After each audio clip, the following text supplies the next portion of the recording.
Conam Season 2. Season 2, yes. Ang bilis, no? So, kayo kung meron lang kayong tips sa mga papasok sa bahay ni Kuya, ano yung bibigay niyo?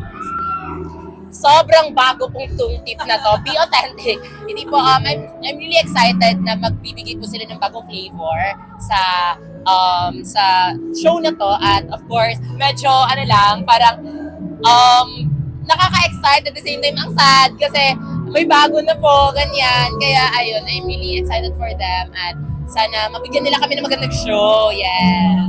River. Siguro advice, huwag ubusin yung pagkain kaagad kasi yun yung ginawa namin. Na-excite kami nung first day namin, kinain namin lahat. So, ayun, siguro, and besides that, also, siguro another tip is, siguro just be yourself. You'll have a better time, you'll have an easier time if you're just yourself. Michael.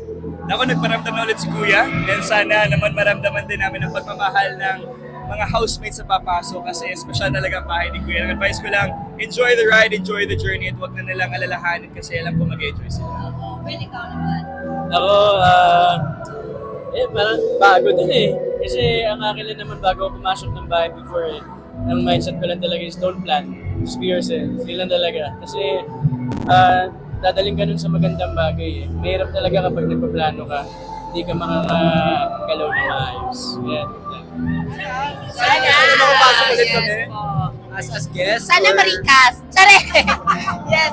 Sana no as guest. Yes. May wishlist daw kayo na pwedeng pumasok sa bahay ni Kuya.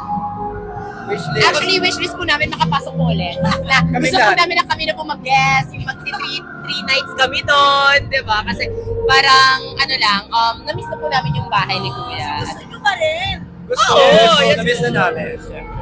Ikaw, baka meron kayong gusto na kapuso, actor, actress na pumasok sa bahay ni Kuya.